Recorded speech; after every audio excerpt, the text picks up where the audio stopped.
Ada nggak yang udah notice juga kayak aku? Kok ada jejak-jejak gagak ya di ujung mataku? Kok flek-flek hitamku mulai menebal ya? Kok ada kerutan-kerutan di beberapa bagian wajah ya? Kok ini, kok itu, kok ini, kok itu? Banyak kok yang lainnya. Kira-kira tanda-tanda apa ya? Yang jelas bukan tanda-tanda akhir zaman, tapi bisa jadi tanda-tanda penuaan. Daripada kita parno nih, kita tanya aja ya. Teman ngobrol ibu yang satu ini adalah dokter yang akan menjawab kekepoan ibu tentang penuaan atau aging. Yuk, langsung aja. Hari ini ditemenin sama temen ngobrol Cibu, temen SMA Cibu. Ada dokter Diah Sinta, ya aku manggilnya biasanya dokter Sinta aja ya. Nah, dokter Sinta ini akan ngobrol-ngobrol di Nge-Starbucks hari ini. Nah, kita mau nyapa dulu deh. Selamat siang, dokter Sinta. Halo. Selamat siang, Cibu. Halo. Apa kabar, Ya, dokter Sinta? baik, Alhamdulillah. Cibu sehat-sehat ya? Alhamdulillah. Alhamdulillah. Dokter Sinta ini teman ibu waktu SMA, walaupun kita nggak pernah sekelas ya, Bu. Kita nggak pernah Tapi sekelas, terasa tapi dekat di terasa hati. dekat. Kita di SMA juga tidak dalam satu perkumpulan ekskul ya. Dokter Sinta ini PMR kayaknya dulu. Saya di Korps Suringgit 149, tapi nggak tahu kenapa maksudnya kita kenal, kita menyapa, dan setelah lulus pun masih ya kadang keep kontak ya di media sosial Iya. sampai sekarang. Nah, tapi mungkin pada kaget ya, ini satu angkatan, satu grade, tapi kenapa ibu terlihat menua? Kenapa dokter Sinta terlihat memuda ya? Dia tidak mengalami aging kayaknya, tidak mengenal namanya penuaan nih kayaknya dokter Sinta. Nah, pas banget nih sama yang mau kita obrolin hari ini tentang aging ya. Bagus gak nih bridging-nya, Bu? Nyambung ya bridging-nya. Oke, jadi kita di sini mau ngobrol sama dokter Sinta kaitannya dengan apa itu penuaan dini, apa itu aging. Mungkin kaitannya sih mungkin lebih ke kulit, ya, lebih ke kondisi kulit. Dulu di sekitar umur-umur 20-an, 19-an, belasan gitu ya, kalau dengar kata-kata aging, penuaan, aku mikirnya alah masih lama, alah masih nanti gitu. Tapi sekarang udah 30 something baru hirayem, aku di sini nih di kondisi-kondisi menua gitu ya. Nah, mungkin dokter Sinta bisa mungkin jelasin deh persepsi dari aging itu sendiri. Silakan dokter Sinta. Oke, Cibu dan friends, Cibu dan teman-teman ya. Ya, ini kita sedikit berdiskusi ya mengenai penuaan dan penuaan dini ya. Sebenarnya penuaan itu kan adalah suatu hal yang pasti ya. Jadi setiap orang itu pasti mengalami suatu penuaan. Di makhluk hidup itu dengan bertambahnya usia, sel-sel tubuh kita akan menua gitu. Jadi itu suatu proses yang fisiologis atau yang normal terjadi. Tapi pada beberapa keadaan penuaan dini itu dapat terjadi. Kalau secara normal biasanya penuaan itu timbul pada usia 40. Ini kita bicara penuaan yang terlihat di wajah ya. Sebenarnya penuaan sendiri itu terjadi pada seluruh organ tubuh kita gitu. Cuma yang paling tampak itu adalah di wajah karena ketika kita berinteraksi ya pertama kali yang kita lihat biasanya wajahnya ya. Nah, jadi ada yang bilang bahwa penuaan yang terdapat pada wajah itu adalah gambaran dari penuaan yang ada di tubuh kita gitu. Nah, umumnya sih terjadinya itu pada usia di atas 40 tahun gitu. Normalnya, maksudnya udah sangat terlihat ya. Tapi pada beberapa kasus tertentu, pada beberapa keadaan tertentu bisa timbul pada usia 20-an plus gitu udah kelihatan atau 25-an gitu. Nah, ini biasanya kita akan sebut dengan penuaan dini gitu. Benar banget tadi kata dokter Sinta. Penuaan tuh kadang kita mau mengartikannya tuh hanya tampilan luarnya aja, kelihatan tua nih. Padahal itu sebenarnya ya kondisi tubuh kita secara keseluruhan ya, metabolisme tubuh kita, organ-organ kita. Nah, benar kata dokter Zinta, yang paling kelihatan nih ya, kita kan nggak mungkin nanya ginjalmu ke gimana, paru-parumu gimana, tapi itu adalah bentuk refleksi mungkin ya dari kondisi metabolisme kita atau organ-organ kita secara keseluruhan, dan memang paling nampak itu ada pada ya lapisan terluar kita, yaitu kulit. Nah, kira-kira tadi dokter Zinta bilang usia sekitar 40-an yang mungkin prosesnya tampak terlihat, tapi sebenarnya aging itu sendiri sudah terjadi ya, selama kita bertumbuh, kita berproses, umur kita nambah, aging itu juga berproses juga ya, dokter ya. Betul. Nah itu dia. Nah kira-kira penyebabnya apa? Maksudnya itu kan pasti tidak bisa kita tolak, kita tidak bisa menolak tua gitu ya, itu akan terjadi pada kita, tapi mungkin ada penyebab-penyebab yang membuat itu kondisi itu semakin cepat terjadi daripada normalnya gitu. Ya, jadi penuaan ini memang betul ya seperti Pepi katakan tadi. Jadi dia dipengaruhi oleh banyak faktor ya, alias multifaktorial. Jadi dia tidak hanya berdiri sendiri. Nah, faktornya ini kalau dalam pustaka bisa dibedakan menjadi dua. Jadi ada faktor intrinsik yang artinya dari dalam tubuh sendiri, atau dia dari ekstrinsik. Nah, yang dari intrinsik sendiri ini itu adalah warisan dari nenek moyang, alias kita punya DNA di situ ya, DNA, di mana dia akan mengatur jam biologis kita ya. Kemudian di situ ada bagian-bagian dari DNA, di mana di situ dia akan mengatur pembelahan sel dan lain-lain. Nah, dengan seiringnya penuaan atau bertambahnya usia, maka pembelahan sel itu akan menjadi lambat. Itulah kenapa pada saat penuaan regenerasi sel tidak sebaik waktu kita muda. Misalkan kita kulit ya yang tadinya luka itu gampang sembuh kalau anak-anak, kalau kita udah mulai agak itu ya melambat gitu.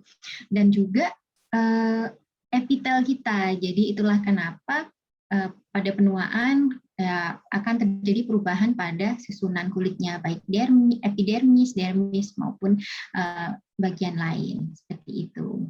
Terus juga selain itu dipengaruhi hormonal ya, hormonal tubuh kita. Misalkan pada wanita ya, terutama pada wanita tuh kalau semakin kita tua, hormon estrogen kita semakin turun ya. Itu akhirnya ngaruh kepada kulit. Terus juga kalau pada pria sih belum ini ya, belum banyak dikaitkan dengan andropause, tapi pada pria pun sebenarnya terjadi penuaan juga. Nah, setelah itu yang ekstrinsik. Nah, yang ekstrinsik ini ya paling sering atau faktor yang bisa kita modifikasi gitu, atau bisa kita perjuangkan nih supaya kita nggak cepat penuaan dini gitu. Nah, jadi kalau faktor ekstrinsik yang utamanya itu adalah dari sinar matahari gitu. Nah, sinar matahari ini adalah suatu hal yang jadi paling besar pengaruhnya terhadap kulit kita, karena dia memiliki UVA dan UVB ya, yang bisa mempengaruhi dari kolagen maupun elastin ya dalam lapisan kulit, kemudian juga mempengaruhi di melaninnya pada kulit gitu. Selain sinar matahari, dari gaya hidup ya, gaya hidup tuh misalkan seperti makan gitu. Siapa yang nggak suka kalau makan yang junk food itu bisa lebih lezat ya nggak? Gitu. Yang mempengaruhi adalah makanan seperti makanan olahan ya, atau deep fried, kemudian makanan yang kadar gulanya tinggi gitu ya. Terus juga selain itu kebiasaan merokok ya. Kalau mungkin ada yang suka merokok itu juga ikut berpengaruh untuk menimbulkan penuaan dini.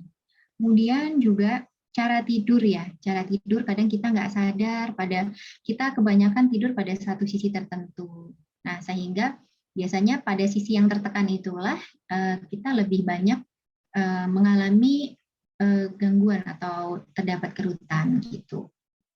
Selain itu, kalau misalkan sekarang ya dengan gaya hidup kita sekarang, kadang kita juga banyak stres ya, pekerjaan, atau mungkin sekolah terus kayak Cibu kan, mau ujian akhir atau apa. Nah, stres juga bisa membawa pengaruh gitu. Jadi dia akan mempengaruhi metabolisme tubuh dan hormon-hormon yang akhirnya juga mempengaruhi dari kulit itu sendiri gitu. Terus juga selain itu gravitasi bumi ya. Kalau hal ini kan tidak bisa kita hindarkan. Jadi kenapa kulit kan jadi cenderungnya ke bawah ya, kendur ke bawah karena itu ada efek dari gravitasi bumi itu. Terus juga ini polusi ya, karena misalkan kita tinggal di kota besar, polusi juga banyak gitu. Jadi itu juga ikut mempengaruhi. Seperti itu, Cibu. Banyak ya Bun ya ternyata. Dan paling menarik tuh gravitasi ya. Jadi kalau misalnya aku menggendut, ini isinya lemak, dia makin melorot gitu ya. Oke, tapi menarik nih. Dari sekian banyak faktor, yang paling, oke, kita bikin skala prioritas deh. Yang paling berpengaruh tuh yang mana? Apakah stres? Yang kitanya kan kadang suka living on denial juga ya dokter. Saya nggak stres kok gitu, tapi ternyata kan di bawah alam sadar kita, di down inside kita tuh ternyata stres bisa berburuk. Atau ada faktor-faktor skala prioritas deh yang paling memicu atau memperburuk itu apa? Betul. Kalau dari faktor ekstrinsik ini sebenarnya memang paling berpengaruh adalah sinar matahari itu ya tadi. Karena kadang kita kita tinggal di tropis ya, negara tropis di mana cahaya sinar matahari itu sangat banyak.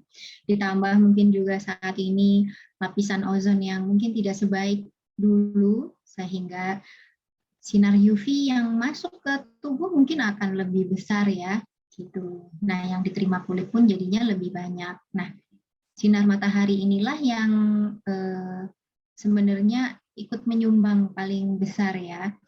Jadi sinar UV ini sebenarnya ada dibagi menjadi UVA, UVB, dan UVC ya. Kalau kenapa itu kalau kita lihat di sunscreen anti UVA, anti UVB gitu ya.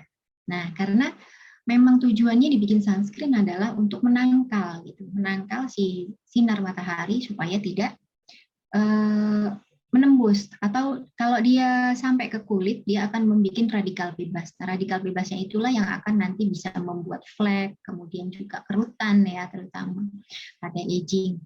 Nah gitu. Kalau sinar UVA dia itu kan paling panjang gelombangnya, dia akan sampai ke lapisan dermis sehingga di situ akhirnya kolagennya itu akan regenerasinya akan menjadi tidak baik, itu mempengaruhi dari lapisan kolagennya. Nah, sedangkan UVB dia mencapai ke epidermis, dia lebih berperan pada akhirnya timbul flek-flek hitam seperti itu. Nah, sedangkan UVC sendiri dia tidak sampai karena ditahan oleh lapisan ozonnya. Oh gitu, berarti sunscreen itu is a must ya, dokter, yang nggak bisa di skip. Ya, betul. Kadang kita kalau di rumah itu juga harus pakai ya, di dalam rumah. Iya, betul. Sunscreen sendiri itu walaupun kita di rumah, kadang kan kita juga misalkan rumah kita banyak kacanya ya. Nah, sinar UV pun bisa masuk dari kaca-kaca dari rumah kita. Kemudian sunscreen juga berperan juga ketika kita memasak nih misalkan. Nah, itu juga dia akan menahan dari hawa panasnya karena dari radiasi. Oke, jadi ibu-ibu ya yang sudah mulai aging, jangan di skip step sunscreen-nya, di rumah pun dipakai, jemur pakaian, buang sampah, keluar bentar aja tetap harus pakai sunscreen ya. Gitu. Dok, ini menarik tadi dokter bilang cowok tuh juga sebenarnya tidak lepas ya dari bayang-bayang aging ya. Tapi kan kita kadang melihat cowok yang fan-fan aja gitu. Seusia kita, sama-sama usianya, tapi kayaknya kok masih oke-oke aja kulitnya. Nah, apakah make up itu juga pengaruh, Dok? Kan kita kan cewek biasanya sedikit banyak lah pakai make up gitu. Nah, cowok kan enggak. Nah, kira-kira apakah make up juga memperburuk kondisi kulit kita? Nah, tadi kita belum membahas tanda-tandanya nih. Nah, kalau di kulit itu kan kenapa ya kalau cewek lebih kelihatan? Iya, karena biasanya kita kan lebih concern ya, lebih apa ya? Jadi cewek itu lebih terlihat karena lebih sering di apa kan?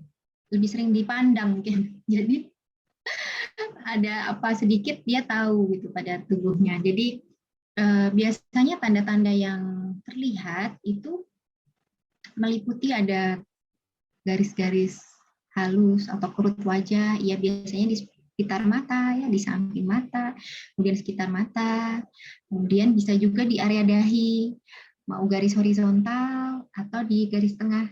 Apalagi yang marah-marah mulu nih. Ini mulu. Atau berpikir keras ya, berpikir keras. Aduh. Iya benar, gitu. Oke, apalagi dok? Terus juga flag nih. Flag juga bisa sebagai tanda. Ya. Terus juga garis senyum ya, garis senyum kita semakin jelas ya. Terus tadi melorot juga ya. Biasanya itu lebih kendur ya, jadi kulit lebih kendur sehingga timbul yang namanya agak turun atau istilahnya sagging ya. Jadi apa istilahnya? Sagging. Oh, sagging. Oke. Jadi agak turun jadinya, kelihatan turun ya, gitu, kendur. Nah, terus juga akhirnya sering terlihat kelopak mata. Jadi kantong matanya tuh kelihatan. Gitu. Nah, terus kan kalau wanita itu tadi karena kita dipengaruhi sekali oleh hormon estrogen ya. Sehingga apabila hormon estrogen kita mulai umur 35 atau 40-an itu sudah mulai estrogen mulai agak menurun ya, sehingga itu berpengaruh sekali karena dia juga berkaitan dengan mengatur pada kulit itu sendiri ya. Kemudian juga pada penuaan juga terjadi suatu lemaknya itu jadi menipis gitu, lemak pada kulit. Itu akhirnya jadinya kontur wajah kita itu biasanya jadi lebih terlihat jelas ya, biasanya terutama pada mata, pipi gitu. Jadinya itu lebih semakin bertambah usia maka kontur tersebut jadi lebih jelas gitu. Begitu. Kenapa tadi yang disebutin Dokter Sinta ada semua di aku ya? Ini tidak terjadi pada Dokter Sinta kayaknya nih. Ya berarti memang sama, itu juga terjadi pada saya. Jadi pada semua yang mulai ya. Gitu. Tapi ini aku salpok deh, pasti senang ya jadi pasiennya Dokter Sinta nih. Udah cantik, lembut, dan awet muda. Waduh, pasti harusnya nggak kontrol deh. Jadwalin ketemu. Oke dok, ternyata gitu ya, kita nggak bisa lepas dari itu ya.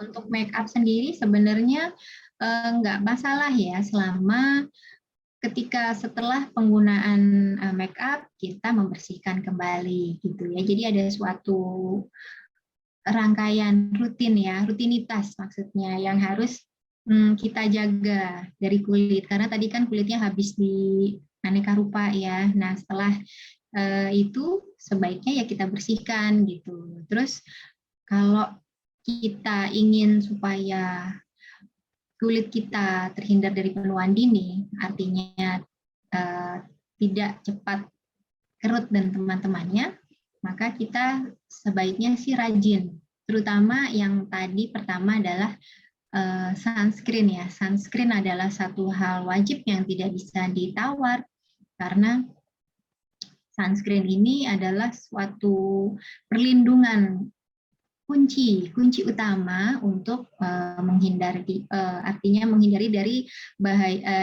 bahaya sinar matahari atau juga mengurangi efek ya dari sinar matahari yang tidak baik terhadap kulit kita. Nah, kemudian yang kedua sebenarnya kita bisa juga menggunakan barrier fisik ya, misalkan kita pakai topi atau kita mungkin suka berlindung di balik pohon dari sinar matahari gitu. Jadi atau menggunakan baju-baju panjang gitu yang tujuannya adalah melindungi itu ya, melindungi kulit dari sengatan langsung matahari. Oke, sebisa mungkin menghindari terpapar langsung gitu ya. Iya betul. Nah kemudian bisa ditambahkan rangkaian perawatan itu atau skincare ya yang sekarang memang banyak sekali pilihannya.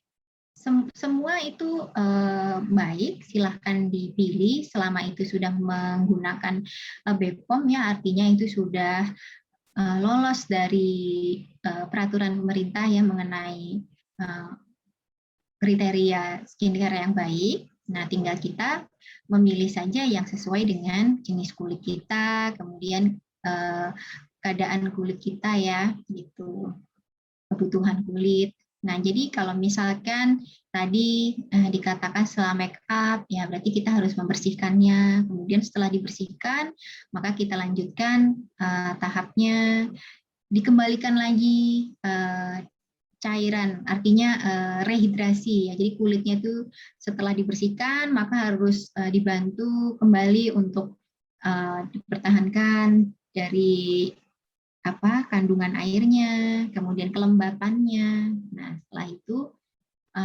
baru diberi tambahan-tambahan, misalkan seperti antioksidan dan lain-lain. Perawatan gitu. Kadang kan banyak iklan ya sekarang ya dok ya. Iklannya sih namanya juga iklan. Mana yang namanya kecap selalu nomor 1 ya? Nggak, pasti nggak ada yang mengklaim dirinya nomor 2 atau lebih buruk daripada produk satunya lagi.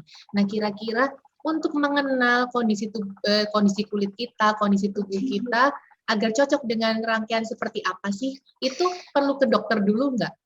Hanya cukup dengan membaca ingredients-nya? Baik, kalau misalkan biasanya kan begini ya, jadi kalau kulit itu kita juga melihat dari usia ya.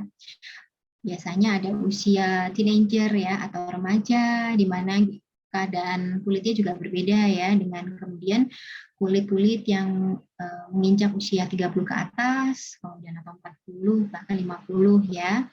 Nah, di situ memang kadang kita tidak bisa ya, maksudnya kalau sebagai pasien, maksudnya kalau mau menentukan sebenarnya kalau merasa yakin dengan dirinya bahwa oh saya nih kategorinya nih kayaknya saya kulitnya berminyak deh gitu ya. Nah itu sah-sah aja dengan mencocokkan dengan banyak ya sekarang di OTC ya, produk-produk OTC artinya over the counter atau produk yang bisa didapatkan di drugstore ya, di mall atau banyak lah gitu. Nah itu nggak apa-apa dengan melihat keadaan sendiri. Tetapi kalau misalkan kok merasa belum yakin, apakah tipe saya ini kadang saya berminyak tapi kok tiba-tiba kering ya, kayak gitu. Apakah saya kategori kering atau berminyak, itu bisa dikonsultasikan dahulu dengan dokter gitu. Nah terus nanti kita akan membantu memberikan terapi yang sesuai dengan kondisi kulit tersebut. Dan juga dengan menyesuaikan biasanya dari itu tadi ya, usia, lalu kondisinya apakah dia berjerawat, apakah dia cenderung kering ya. Kalau misalkan terkait dengan penuaan, biasanya kondisi kulit memang sudah berubah ke arah kering ya. Kering karena pengaruh itu tadi perubahan dari kelenjar minyaknya juga gitu. Jadi kondisi kulit akan cenderung lebih kering ya, kemudian juga timbul rasa-rasa gatal biasanya seperti itu. Nah, jadi di situ kami bisa membantu memilihkan misalkan pelembab yang cocok ya, kemudian juga krim-krim yang bisa digunakan. Nah, dok, tadi kan dokter bahas tentang rangkaian skincare yang disesuaikan dengan kebutuhan. Nah, perlu nggak suplemen juga? Kan sekarang banyak tuh yang jual suplemen yang diminum gitu loh, yang dikonsumsi, bukan di luar, bukan dioles di luar, tapi yang dimasukkan ke dalam tubuh. Apakah itu sudah perlu atau itu hanya opsional aja? Oke, mengenai suplemen ya. Sebenarnya kalau kita bicara suplemen perlu atau tidak, yaitu dikembalikan ke diri kita sendiri. Apabila kalau kita kan selalu mengedukasinya adalah mulai dari diet ya, artinya makanan yang kita konsumsi gitu. Makanan yang kita konsumsi itu ya sebaiknya adalah makanan yang ya itu seperti kita sehari-hari makan, kemudian tapi juga tidak lupa sayurnya, kemudian buah-buahan karena di situ mengandung banyak antioksidan ya yang tidak dapat tergantikan gitu. Nah, suplemen ini kan digunakan namanya juga suplemen, tapi kita memasukkan tambahan ya dari luar ke dalam tubuh. Suplemen ini diberikan apabila memang kita tidak yakin bahwa dengan makanan sehari-hari kita sudah cukup mendapatkannya, sehingga kita perlu menambahkannya dari luar.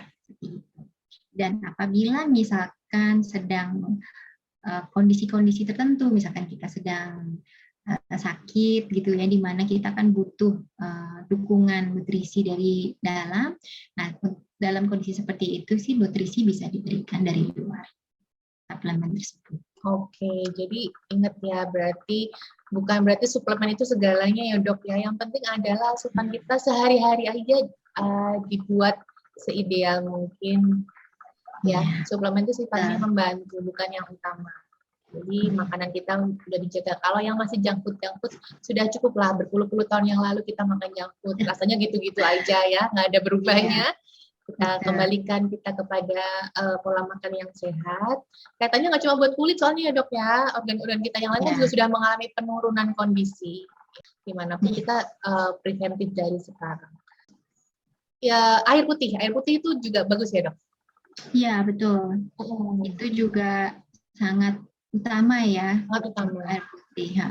Jadi itu juga betul dari Cibu katakan ya, air putih jangan dilupakan ya. Jadi selain tadi nutrisi, terus air putih juga sangat penting ya, karena semua sel membutuhkan air ya, dan juga untuk menjaga metabolisme tubuh kita juga pasti membutuhkan air putih ya sebagai komponen terbesar dalam tubuh kita. Ya betul, komponen terbesar dalam tubuh kita. 90% ya tubuh kita butuh air. Kondisi kulit yang tidak baik ya kan apakah akan berpengaruh terhadap organ tubuh kita yang lain? Oh iya. Kalau untuk kondisi kulit sendiri, misalkan berarti kulit wajah misalkan seperti itu ya. Nah, kalau kulit wajah sih sebenarnya tidak mempengaruhi ya, artinya tidak mempengaruhi dari organ lain. Organ di sini kan artinya seperti misalkan paru-paru atau ginjal, organ inti ya. Tetapi kulit wajah itu bisa sebagai gambaran dari apa yang terjadi dari organ dalam kita gitu. Jadi dibalik. Nah, jadi misalkan ada gangguan dari organ dalam kita, misalkan seperti ginjal ataupun banyak hal lain, dia akan memberikan tanda atau sign yang bisa kita lihat dari kulit kita gitu. Kulit tidak hanya kulit wajah ya, tapi juga kulit ke seluruh tubuh gitu. Oh ya, jadi sebagai early warning juga kali ya, wah kalau ada kondisi di kulit, jangan-jangan bila salah satu organ saya ada kondisi yang harus saya cek nih gitu ya dok kali ya. Betul. Nah dok, jadi kan mungkin ada yang tidak terlalu prioritas ya dalam menjaga kesehatan kulitnya kaitannya dengan aging, karena mikirnya mungkin prioritasnya lain, yang penting organku yang lain baik-baik aja, aku nggak harus terlihat tanda kutip. Kan orang mikirnya kita pakai skincare itu terlihat cantik, tapi sebenarnya kan nggak sesimpel itu ya dok ya nggak sih, kan bukan hanya untuk terlihat cantik ya kan, tapi kan ada hal-hal yang sebenarnya kita prevent. Nah kalau boleh disampaikan oleh Dokter Sinta, kenapa kita harus menjaga kesehatan kulit kita kaitannya dengan penuaan? Oh ya, sebenarnya ini kalau bisa diambil benang merahnya ya, kadang seseorang datang ke klinik gitu dengan keluhan, misalkan saya mulai berkerut nih dok, saya mulai memiliki flek hitam nih gitu. Artinya dia mulai punya worry atau kekhawatiran ya terhadap dirinya. Oh ternyata saya sudah mulai menua ya, atau saya mulai kusam nih gitu. Berarti sebenarnya kaitannya adalah kepada kepercayaan diri dari orang tersebut ya. Nah dengan kepercayaan diri inilah yang menurut saya adalah sebenarnya suatu hal utama ya. terkait dengan mental health ya, gitu. Jadi dengan apa ya, kepercayaan diri yang baik, berarti dia itu akan menyokong dari kebaikan lainnya dari orang tersebut gitu. Tapi bukan berarti artinya kita hanya mengedepankan dari tampilan fisik ya, tapi ada orang-orang yang memang dia lebih concern karena itu mempengaruhi dari kesehatan mentalnya, sehingga dia memilih untuk memperhatikan kesehatan kulit, di mana kesehatan kulit tersebutlah yang akan mendukung dia untuk kebaikan lainnya. Tapi itu balik lagi ke prioritas orang masing-masing ya dok ya. Ada yang memang prioritasnya kepercayaan diri dia itu muncul dari penampilan, ada kepercayaan diri dia muncul dari faktor-faktor yang lain, ya silakan saja. Tapi tetap selama kita bisa menjaga apa yang dianugerahkan Tuhan kan, kenapa enggak ya dok? Itu kan bentuk dari bersyukur. Nah, dengan kita melakukan pola hidup sehat ya, dengan perawatan sehari-hari. Meskipun itu cukup sederhana, maksudnya tidak perlu perawatan yang perlu ke klinik dan menggunakan berbagai modalitas terapi. Nah, dengan kita itu tadi olahraga juga ya, menghindar ya tidak sering-sering terkena sinar matahari, kemudian menjaga pola makan, olahraga, minum air putih gitu. Itu juga diet yang seimbang juga ya, itu kan akan mempengaruhi ya secara tidak langsung dari kualitas kulit kita juga. Harapannya juga untuk tidak mengalami penuaan dini seperti itu. Jadi nggak harus tidak melulu terkait dengan berbagai hal yang harus diklinik.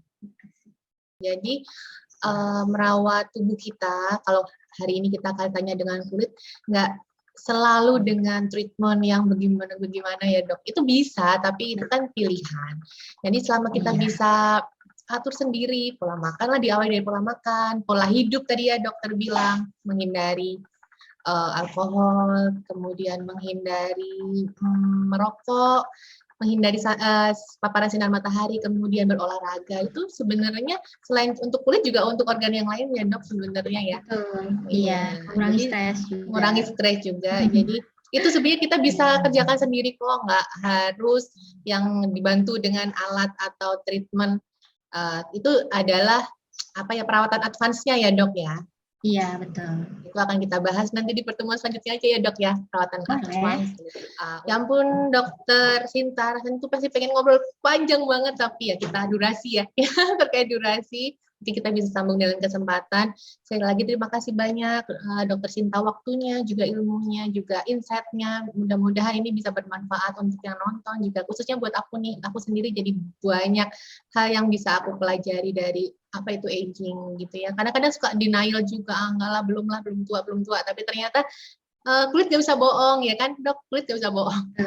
Ya dia akan kondisi dia akan sesuai dengan apa yang terjadi pada tubuh kita sendiri ya. Terima kasih Cibu atas waktunya.